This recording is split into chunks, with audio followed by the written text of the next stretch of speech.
봉독해드린 말씀을 가지고 모든 것이 합력하여 라는 제목으로 진리를 증거해 드리겠습니다. 우리 오늘 본문의 말씀은요, 너무나 많은 사람들이 좋아하는 그런 말씀입니다. 우리는 일반적으로 행복과 불행을 말할 때 당장의 현실만을 볼 때가 많이 있습니다. 그러나 사실 진정한 축복의 이 판단은 마지막을 보아야 합니다. 다윗이 사울 왕 앞에 목동의 옷을 입고 섰을 때 누가 더 복받은 사람으로 보였겠습니까? 사울은 왕이었습니다. 반면에 다윗은 일개 보잘것없는 목동입니다. 어느 누구도 사울이 복받은 사람이라고 말할 것입니다.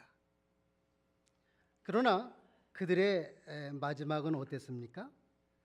사울은 비참하게 자살해 죽고 말았죠. 그리고 그 아들들은 전장에서 다 전사했습니다. 반면에 다윗은 통일 왕국의 왕이 되었지 않습니까? 욥도 마찬가지입니다. 그가 모든 것을 잃어버리고 고난을 당할 때 친구들이 비웃었죠. 저가 저주를 받았다 놀렸습니다. 그러나 그의 마지막은 어떻습니까? 그는 동방에서 가장 복받은 사람이 되었습니다. 누구도 그가 받은 엄청난 축복을 따라오지 못했습니다. 그러므로 우리가 우리 자신이나 또 다른 형제 자매들을 볼 때에 지금의 현실만을 가지고 판단하는 것은요, 올바른 판단이라고 말할 수 없습니다.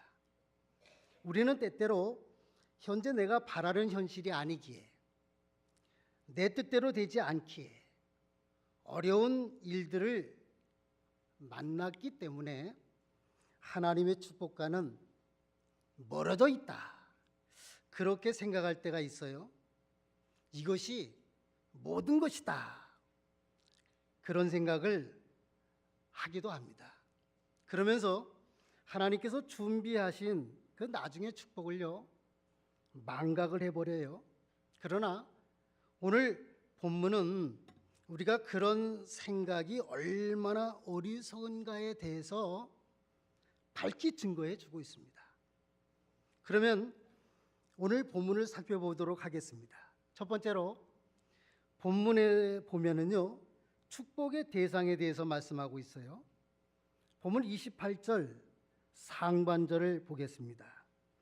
하나님을 사랑하는 자, 곧 그의 뜻대로 부르심을 입은 모든 자들이라고 했죠. 축복의 대상에 대해서 말씀하고 있는 거예요. 축복은 아무에게나 주시는 것이 아니다, 분명히 오늘 본문은 밝히고 있습니다. 어떤 사람에게 축복을 하신다고 그랬어요? 사람의 자의나 노력으로 되는 것이 아니고요, 하나님께서 부르신 사람들, 그리고 하나님과 사랑을 나누는 사람들, 그렇게 그 뜻대로 하나님의 선택을 받은 사람들이 축복을 받는다, 그렇게 본문은 말씀하고 있는 거예요. 그렇다면 하나님의 선택 기준은 무엇입니까? 한마디로 말해서 성경에서 하나님의 선택 기준은요, 조건이 없다입니다. 그러므로 하나님의 선택의 조건과 기준을 우리 인간들은요, 알 수가 없어요. 그러나 분명한 것은 우리의 노력과는 상관이 없다는 사실입니다. 여러분, 세상의 잣대로 볼 때요, 하나님의 선택을 받기 위해서 우리가 상상할 수 있는 조건은 뭐겠습니까? 흠이 없는 의로운 수준에 도달을 했다든지, 아니면 모든 사람들에게 유익을 주는 어떤 위대한 일을 했다든지 세상 삶을 통해서 어떤 희생적인 일들을 많이 했다든지 뭐 그런 등등을 우리는 생각할 수 있을 거예요. 쉽게 말한다면 뭐 학교에서 뭐 선행상을 좀 받았다든지 말이죠. 국가에서 효부상을 받았다든지 또 사회로부터 의인 칭호를 받는 그런 희생적인 행동을 했다든지 뭐 그런 것들이 좀 하나님께 선택받을 수 있는 조건들 아니겠는가? 일반적으로는 아마 그렇게 생각할 수 있는 거예요. 그러나 성경에 보면은요, 하나님의 선택받은 백성들 중에서 이런 조건을 따라서 선택된 사람은요 아무도 없습니다. 베드로가 무슨 뭐 선한 일을 했기 때문에 하나님이 불러주신 겁니까? 사실 베드로는 수제자로서요 어떻게 보면 다른 사람들보다도 모범을 보여야 되겠지만 그러나 나중에 그는요 예수님을 저주했어요. 그리고 부인했습니다. 또 십자가의 강도는 어떻습니까? 오죽 험한 삶을 살았으면 십자가형을 받았겠습니까? 사마리아 우물가의 여인 또 어떻습니까? 그 남편을 5이나 바꾸면서 살았던 그런 부정한 여자 중에 부정한 여자였지 않습니까? 바울은 또 어떻습니까?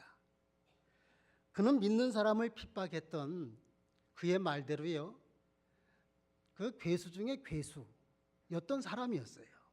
근데 하나님은요 그들을 하나님의 백성으로 선택하셨다는 것입니다. 결국 하나님께서 인간을 선택하시는 기준은요 인간의 기준에 관계가 없다는 것을 우리는 발견할 수 있는 거예요. 즉 우리 내 행위와는 상관이 없이 오직 하나님의 사랑과 은혜로 선택해서 부르신 거예요. 그래서 에베소서 2장 8절에서 9절에 보면은요 바울은 이렇게 말했어요. 한번 찾아보실까요? 에베소서 2장 8절에서부터 9절 말씀이요. 찾으시면 우리 합독하겠습니다.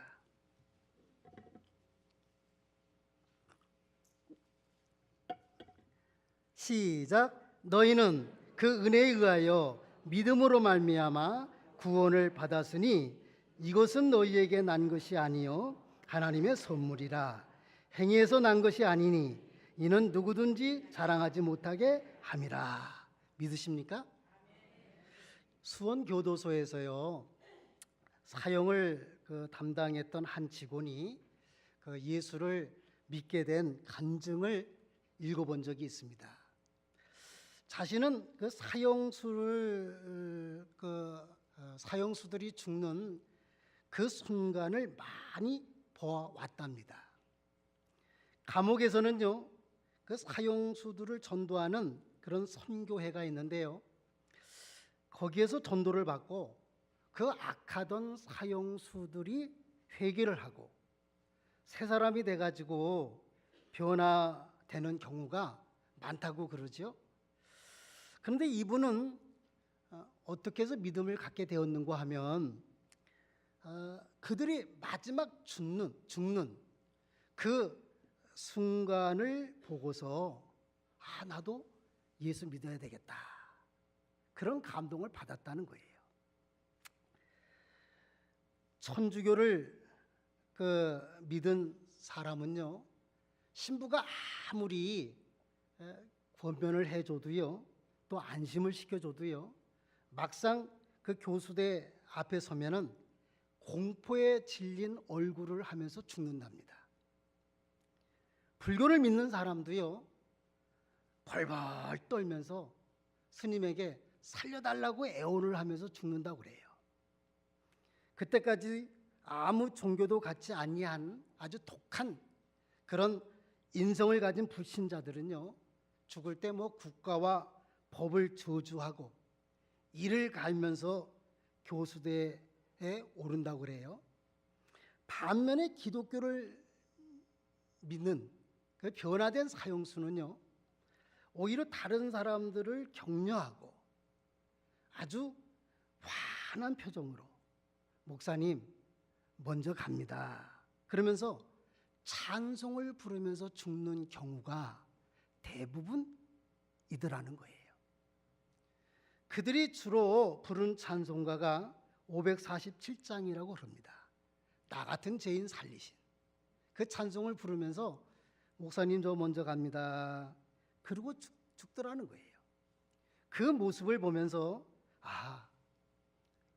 내가 예수 믿어야 되겠구나, 그래서 교회를 찾게 되었다, 그렇게 간증한 그 간증문을 제가 읽어본 적이 있습니다. 여러분, 사회는 죄인을 버렸지만요, 하나님은 복과 사회가 정죄한 죄인을 그렇게 선택하셨다는 사실이에요. 우리는 이런 결과를 보면서 아마 이렇게 항변할 수 있을 거예요. 하나님, 그보다 좀 그 의인이 많은데 왜 덕도 안 되게 그런 죄인들을 선택하십니까? 그런 항변에 대해서 하나님은 아마 이렇게 말씀하실 거예요. 창조자이고 역사의 주권자인 나의 주권이다. 내가 은혜와 자비를 베풀어서 그를 선택했노라. 그렇습니다. 하나님께서 사람들을 선택하여 부르시고 구원하시는 것은요, 무조건적인 하나님의 은혜고 자비입니다. 만약 하나님께서 의인만 부르신다면요, 죄송하지만 여기 있는 우리들 중에 하나님께 부르심을 받을 만한 사람이 몇 사람이나 있을까요? 아마 한 사람도 없을 거예요. 인간은 누구나 아무리 노력을 해도요, 하나님의 의의 수준에 도달할 수 없어요. 그것을 요구한다는 것 자체가요, 3살 난 아이에게 저 밖에 있는 자동차를 옮겨라 하는 것과 같은 거예요. 아무리 우리가 요구한다고 해도 3살 난 어린아이가 어떻게 자동차를 옮길 수 있겠어요? 불가능한 것입니다. 하나님은요, 이런 우리들의 연약함을 다 아시고 우리가 의인 되시는 것을요, 포기하셨어요. 그래서 행위로 구원 얻는 율법을 폐하시고 믿음으로 구원을 얻는 복음을 우리에게 주신 것입니다. 다시 말해서 예수 그리스도를 통한 믿음으로 의롭다 하심을 얻어가지고 구원에 이르는 길을 만드셨다, 그 말씀이에요. 오늘 이 자리에 여러분들은 어떻게 오셨습니까? 누가 부르셨습니까? 목사님이 부르셨어요? 이웃 사람들이 가자 해가지고 오셨습니까? 물론 그랬을 거예요. 그러나 하나님께서 당신의 선하신 뜻을 따라서 은혜로 부르셨다는 것이 성경적 원리입니다. 아무도 내 자유로 이 자리에 나오지 못했어요. 내 의지로 나온 것 아니에요. 하나님께서 은혜를 주셔서, 자비를 베풀어 주셔서, 성령님의 감동을 우리에게 허락해 주셔서 우리가 이 자리에 나온 것입니다. 우리의 행위를 생각한다면요, 우리가 어떻게 하나님의 백성이 될 수 있겠어요? 어떻게 우리가 이 자리에 나와 앉아 있을 수 있겠어요? 오히려 우리의 죄값으로 영원한 멸망 가운데 있어야 마땅합니다. 영원한 고통 가운데 들어가야만 하는 그런 비참한 운명의 사람들이 바로 우리들이에요. 그러나 하나님은요, 우리의 행위를 보시지 아니하시고 우리를 일방적으로 부르시고 구원하셨습니다. 이렇게 선택돼 가지고 하나님을 사랑하는 사람들, 그들이 본문에 약속한 하나님의 축복의 대상이 되었다, 그 말씀이에요. 그러니까 여러분들은 지금 다 하나님의 축복의 대상이 된 거예요? 안 된 거예요? 축복의 대상이 된 거예요. 그러면 두 번째, 오늘 본문에 보면은요, 모든 것이 합력한다는 비밀을 말씀하고 있습니다. 하나님의 축복의 대상자에게 약속하신 첫 번째 축복의 내용이에요. 본문 28절 중반절을 보실까요? 모든 것이 합력하여 라고 말씀하고 있습니다. 모든 것이라는 의미가 무엇입니까? 범사의 모든 일을 뜻한 말씀이에요. 즉 우리가 살아가면서 겪는 모든 일들을 통칭하는 것이다, 그렇게 말할 수 있는 거예요. 그리고 합력한다라는 것은 무슨 말입니까? 서로 연관되어 작용한다, 그런 뜻이에요. 쉽게 말씀드린다면요, 모든 일들이 서로 작용한다, 그 말씀인 것입니다. 그러므로 모든 것이 합력하여라는 말은요, 모든 일들 속에 하나님의 인도와 섭리하심이 있다, 그 약속입니다. 우리가 보기에는요, 우연한 것 같고요, 내가 스스로 만들어낸 것 같고요, 내 잘못 때문에 나타난 현상같이 생각될지라도 모든 일 속에는 하나님의 보이지 않는 그런 섭리가 있다는 사실입니다. 누구에게요? 하나님의 택함을 받은 우리들에게 그런 하나님의 축복이 있다는 거예요. 요셉의 경우를 한번 생각해 보겠습니다.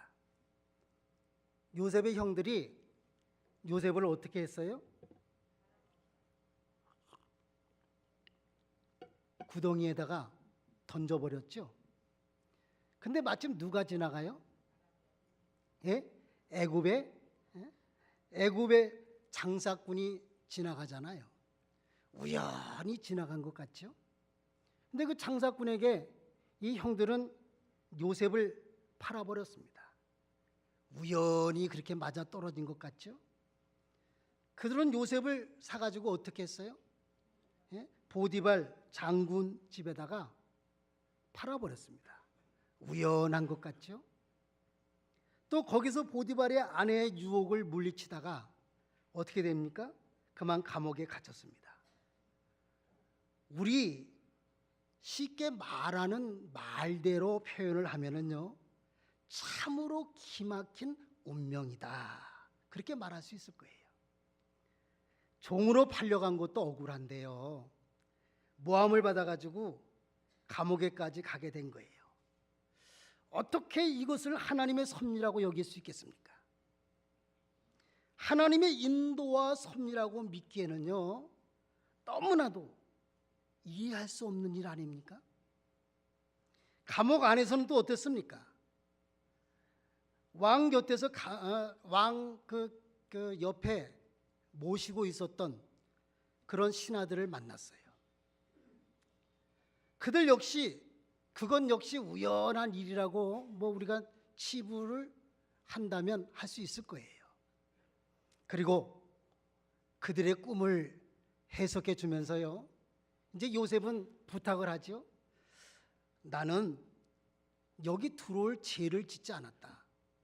그러니 왕에게 잘 말씀을 해 주어서 내 억울한 사정을 좀 해결해 달라, 부탁을 했습니다. 해석해 준 꿈대로요, 그들은 왕의 부름을 받았고 마침내 그 술 맡은 관원장은 복직이 됐어요. 그런데 요셉의 부탁을 어떻게 했어요? 잊어버렸습니다. 얼마나 기다렸습니까? 창세기 41장 1절에 보면은요, 2년을 기다렸다, 그렇게 말씀하고 있어요. 2년 동안요, 요셉은 억울한 옥살이를 계속하고 있는 거예요. 2년이 지나고 바로가 꿈을 꿨는데 그 꿈을 해석해 줄 사람이 없어요. 그때 술 맡은 관원장이 요셉이 생각난 거예요. 그래서 그를 불러내 가지고 바로 앞에 서게 만들었습니다. 이 순간이 이게까지 요셉은 어떻게 보면은요, 우연한 불행의 연속된 삶을 살았다, 그렇게 생각할 수 있어요. 그러나 믿음의 눈으로 볼 때는요, 모든 일들이 하나님의 인도와 섭리였다는 사실입니다. 애굽으로 가는 장사꾼을 만나지 못했다고 한다면 요셉이 애굽에 갔겠습니까? 또 그가 그 부탁한 대로요, 그 술 맡은 관원장이 빨리 요셉을 기억하고 왕에게 그 요셉의 이야기를 했더라면 좀 빨리 풀려났을지는 몰라요. 그러나 그 왕의 꿈을 해석할 기회를 가질 수 있었을까요? 하나님은요, 요셉이 활동할 수 있는 정치적 상황이 무르익은 2년 후에 바로의 꿈을 통해서 요셉을 이끌어 내신 것입니다. 요셉은 믿음으로요, 이런 하나님의 역사를 알고 있었던 거예요. 그래서 비록 2년간의 억울한 그 감옥 생활, 이해하기 힘든 그런 현실이었지만요, 그는 하나님을 원망하지 않습니다. 그분의 인도를 믿고 지낸 거예요. 그가 그 속에서 얼마나 성실하게 지냈는지 제수와 그 열쇠를 다 요셉이 맡았다, 성경은 말씀하고 있잖아요. 그래서 나중에 요셉이 형들을 만났을 때 뭐라고 말합니까? 형님들, 자책하지 마십시오.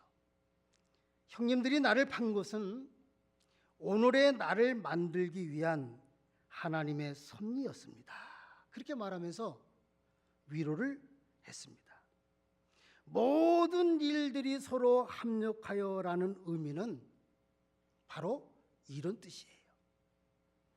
요셉이 당한 일들이 결과적으로는요, 하나님의 섭리와 뜻을 이루기 위한 일들이었듯이 우리가 겪고 있는 모든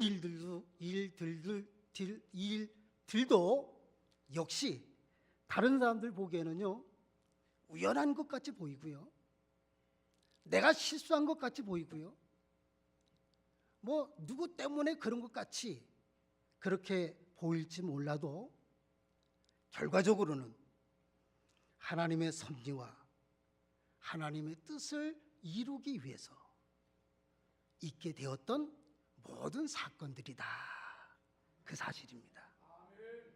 그런데 정작 우리들은 어떤 태도를 보입니까? 좋은 일이 있을 때는요, 아이고 하나님의 은혜입니다 그럽니다. 하나님이 나와 함께한다, 내가 하나님의 사랑을 받고 있다, 그렇게 말합니다. 그런데 내가 원하지 않는 일, 내가 좀 이해하기가 힘든 일, 그런 일을 만나게 되면 우리의 입은 어떤 말을 합니까? 하나님 안 계십니다. 하나님이 계신다면 어떻게 나에게 이런 일을 허락했겠습니까? 그렇게 불평하는 것이 우리들의 현실 아니냐 이거예요. 그러나 분명한 사실은요, 하나님께서 요셉을 인도하신 것과 같이 모든 환경 가운데 우리를 인도하고 계신다는 사실이에요. 왜요?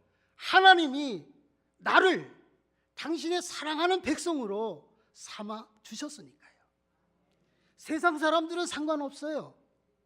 세상 사람들은 어떻게 살든지 하나님 관심 없어요. 하나님 인도 안 합니다.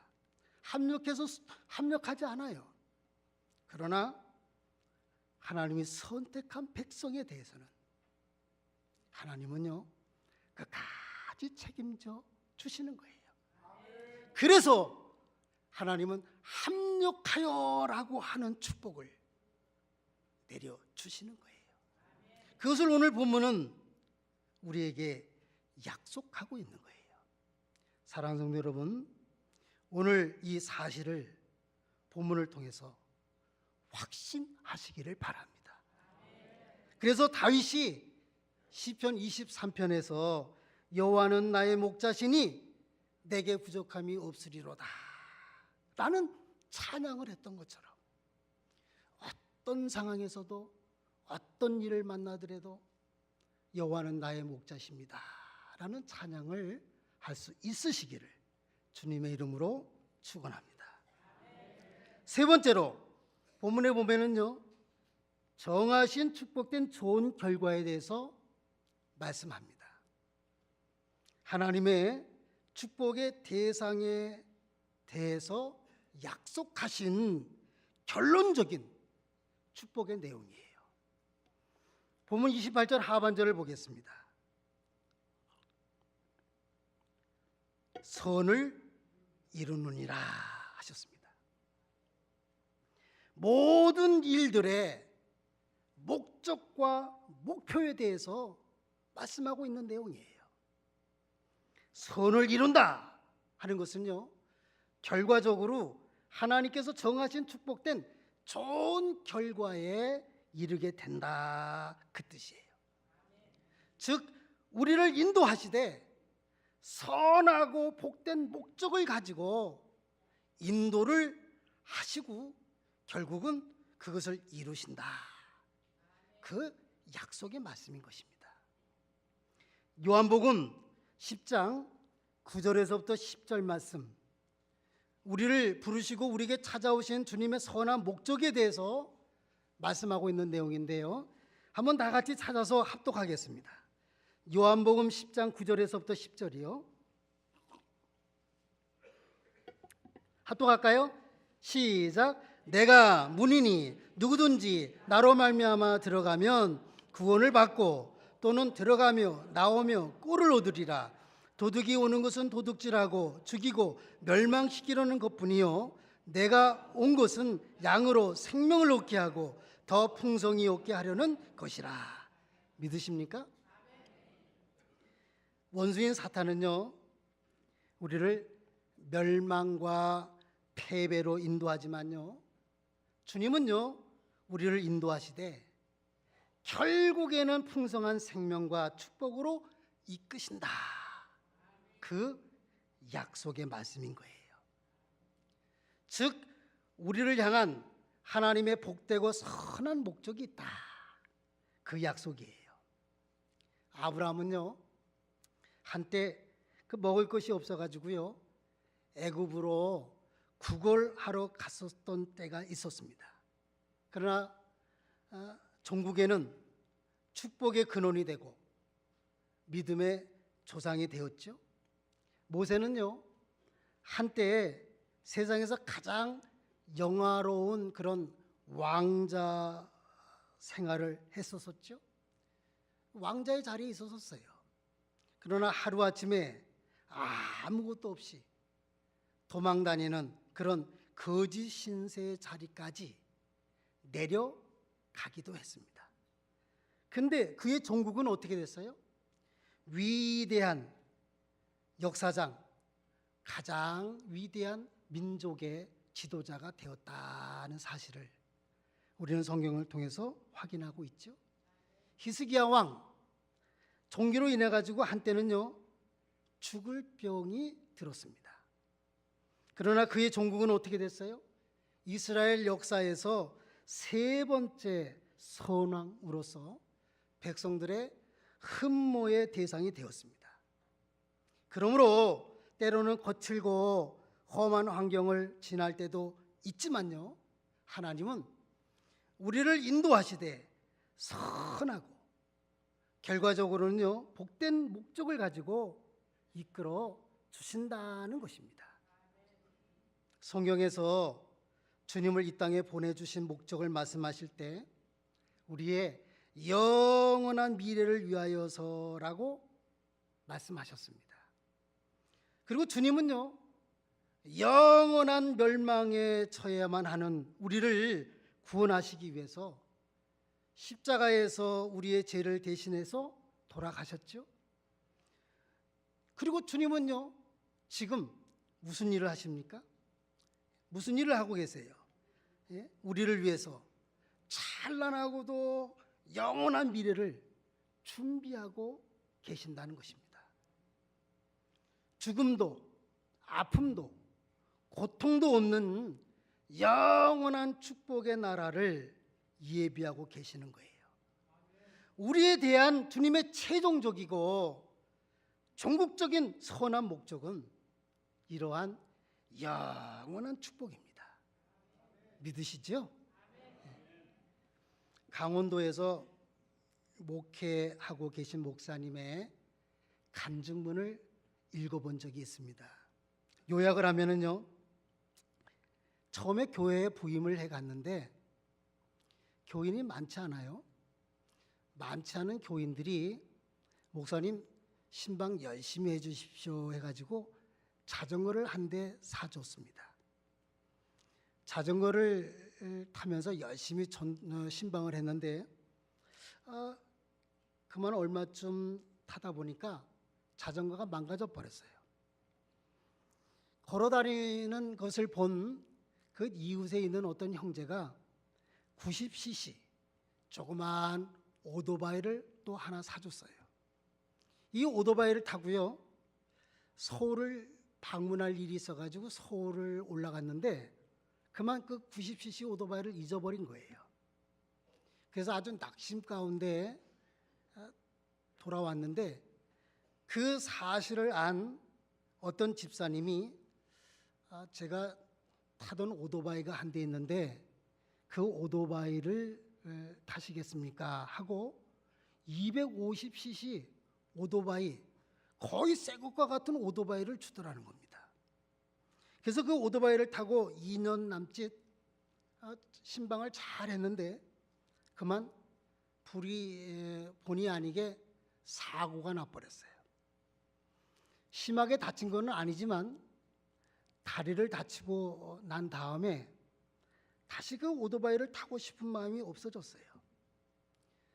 그 소식을 들은 전에 섬겼던 교회, 그 전도사로 섬겼던 그 교회에서 봉고차를 한 대 사주겠다 하더니 봉고차를 한 대 사줘가지고 지금은 그 봉고차를 이용해서 전도도 하고 신방도 하고 그런다. 그래서 우여곡절의 환경 가운데서도 더 좋은 곳으로 인도하신 하나님께 감사합니다 하는 그런 간증 내용입니다. 하나님께서 우리에게 약속하신 축복도 마찬가지입니다. 우리의 당장 현실만 본다면요, 낙심스러운 일들이 얼마나 많은지 몰라요. 그러나 성경은 현재의 고난은 장차 우리에게 나타날 영광과 좋게 비교할 수 없노라 분명히 말씀하고 있습니다. 여러분의 현실은 어떻습니까? 그러나 그 현실이 어떻든지 분명히 기억할 것이 하나 있습니다. 그것은요, 우리가 원하는 현실이든 원치 않는 현실이든 모두가 하나님의 섭리 속에 있다는 사실입니다.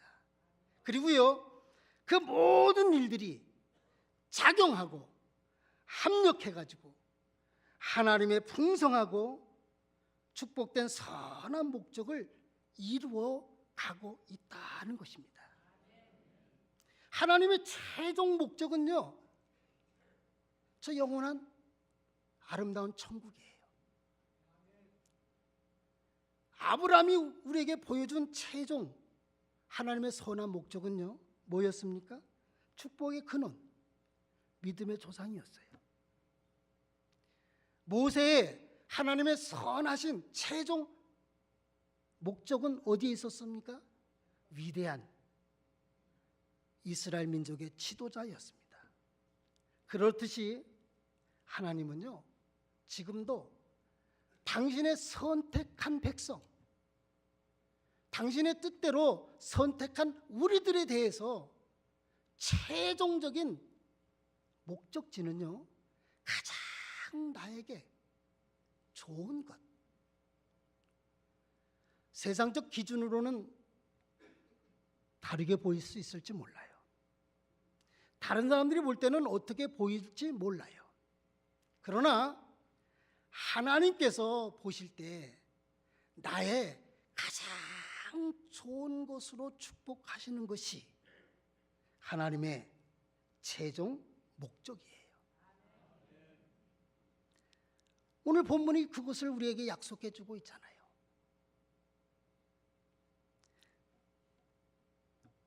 모든 일들이 작용하고 협력해 가지고요, 하나님의 풍성하고 축복된 선한 목적을 이루어가고 있다는 사실을 꼭 믿으시기를 바랍니다.